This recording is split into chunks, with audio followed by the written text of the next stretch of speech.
Welcome back. Today we're going to do a quick one on the Rose Technics QuietSea. So this one came out around the end of last year, sometime around there, and I remember when this one came out, it had a cool looking design. I believe this was a collaboration between Rose Techniques and Ico, so you do get a shell design that's kind of reminiscent of Ico. Definitely has the Ico oval nozzles, MMCX, but I think what I remember was it kind of looked okay in pictures, but definitely in person with the metal pieces, I think it actually is better in hand and looks a little better in person. The cable is actually quite nice. This is a gray twisted cable, nice fabric sleeve. It actually is quite reminiscent of nice HCK's gray flag. I'm sure this is not gray flag, but very similar color, same looking sleeve material. But yeah, very nice cable as well. I think they got these two quite right. I think you also get an MMCX extraction tool and some oval tips, which is pretty nice. This is the Rose Elsa ESS 9039 dongle. So I'll be talking about this one later. I just happened to get all of these things at the same time, a couple sets by Rose Techniques and the dongle. So I will be talking about this one after probably both sets, but I have been using it to review these sets, so I will eventually get to reviewing it on its own after I'm through with both sets. So that is the physical things that are included in the box. This is the box. There's nothing really else in the box other than a hole for where this case is. So let's kind of start at the top and say that yeah, I think the oval nozzle I think should have more tip options. If you are used to Ico sets, you know that they have a tip card with lots of different sets that all fit the oval nozzle. This one only included one tip set, so I was kind of surprised. I think I've had other Ico sets that had a lot of pairs of sets because the nozzle is oval. It is a little bit unique, and I was kind of surprised that they only did one. The fit is also a little bit shallow, so do mind your base. Make sure you aren't losing any base with this shallow fit. It's kind of got a short stubby nozzle and a kind of a flat back, so it doesn't get a whole lot of extension. And again, I said the tips that they included, they should have included some more that had a little bit more extension that would give you a little bit more grip in your ear. So if you do have this one, I would definitely try EQing. I thought it's more of an enjoyable set with some small tweaks. And I remember when this set was released, and I remember seeing some of the reviews, and the reviews sort of centered around a couple different nitpicks. And I think the first one is the sibilance, and I have to agree with that. I think it's sort of noticeable right at the end. But when we look at the graph of this set against the Harman target, you can kind of see this has a lot of people will call this a sub-bass roll-off. It is not a sub-bass roll-off. It's actually 5 dB right here. This is a very nice, pleasing full bass, sub-bass, mid-bass, very nice bass shelf. I have no complaints about that. I wouldn't actually tweak it, leave it as is. And I thought the bass shelf, the way they executed it, was actually done quite well. The driver fits it pretty well. Lots and lots of good things that happen with this bass curve. No boom, no bloat, very clean, full mid bass. It makes your mid sound quite full.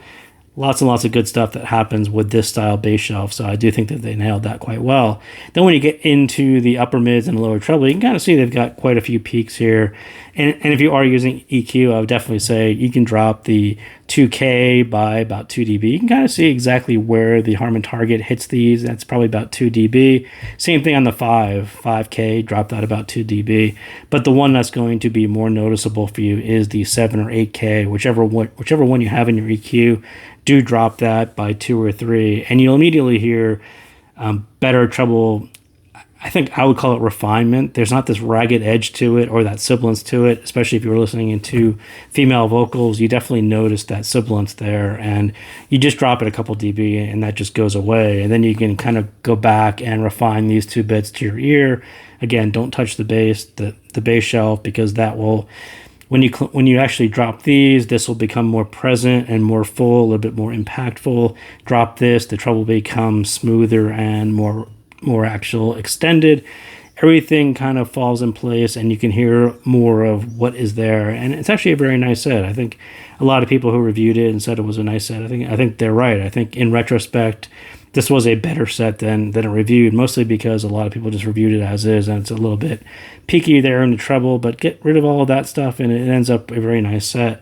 Those of you who are into KZs, you will sort of remember this sort of legendary set, the ZEX. So same exact long arc bass shelf. Again, I'm a huge fan of this long arc bass shelf because you don't have a huge sub bass boom that interferes with the mids and your air. So nice full mid bass and just kind of taper it off, and you still have sub bass extension. It is still there. It will still rumble, but this is a much cleaner impact, and this whole thing works very well. And you can see ZEX is in the red, and they actually brought down the levels of the treble of these two specific peaks.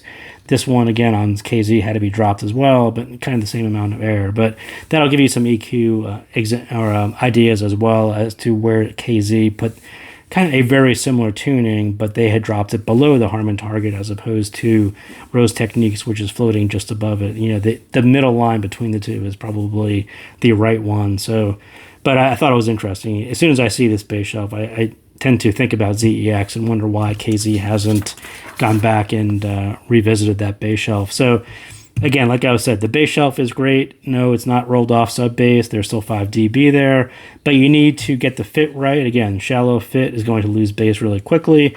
Drop some of this brightness, and that will reveal or unmask more to it. This is a quite clean version of bass. Sub bass is actually there. Mid bass is there. You can kind of see that's a good few dB over the Harman target, and you get that without boom or bloat. You know, I think it is executed quite well. The driver did it really well, but you do drop the treble a bit, and suddenly it will get a solid deeper impact. And I think that was part of where some of the initial reviews, they didn't really hear the sub bass or just looked at the graph and said there isn't really any sub bass extension. But these two, the way they are floating over the Harman target, will mask over some of this, and it will mask over some of the air out here and the sub bass extension. So that's why I have these adjust arrows. I would suggest, even though the biggest change will happen at the sibilants right at 8K, if you do drop 2 and 5, that will make this whole bit a little bit more present, a little bit deeper, and a little bit more hard hitting. So definitely I would actually look at adjusting those as well. So the mids, again, right out of the box, it's a little bit too V-shaped. This is fine. This is just a little bit too energetic, a little bit too V-shaped from the treble.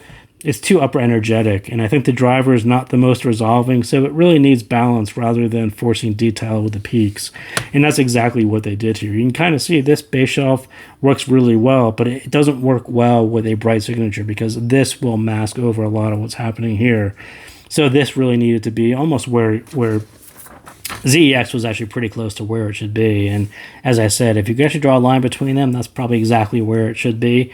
And once you get this to be not shouty, not bright, but really sit right on top of this mid bass and these full mids, that's exactly where you want it to be. And you'll hear it fall right into balance when you start EQing it. Very nice mids when you actually pull off some adjustments there. And the treble, again, like I said, it's just a bit bright from the bass shelf, and it's a bit sibilant. Just EQing the 8K will go quite far into making it sound better, more refined. A little bit of that ragged edge to the treble is there. It's sort of, not harsh is sort of the word, it's the final notes on the treble don't really sound complete. They sound a little bit truncated and rough and unrefined, and a lot of it is there's just a little bit too much energy right there right in the middle of the treble. The air and extension are there. You just need to reveal and unmask them just like the sub bass. Again, you got to bring down the lower treble, upper mids. These have to fall kind of right at the Harman target, otherwise you're not going to hear a whole lot of air. When you bring the lower treble and the upper treble in balance, that's when you get to hear, you know, nice female vocals and nice airy instruments at the same time. And that's something that a lot of brands don't get right. And this one is kind of close, but it could just use a little bit of help. And the stage right out of the box, again, it's flatter because these are a little bit too bright, but adjust the treble and that will open everything up and make it deeper because now you'll hear more mid bass. Everything becomes a little better when you tweak these down a little bit. So that's a quick one on the Rose Techniques QuietSea. As I said, I was kind of mainly playing around with this one, so I don't have exact numbers because the exact numbers would be probably relative to this, which is an ESS 9039. I'm a big ESS fan, so but do look exactly. It's 2K, 5K, 8K, and you can just move them down about 2K, just 2 decibels to start with, and that will get you right in the ballpark of where it should be. But again, thank you guys again for tuning in, and I will see you next time.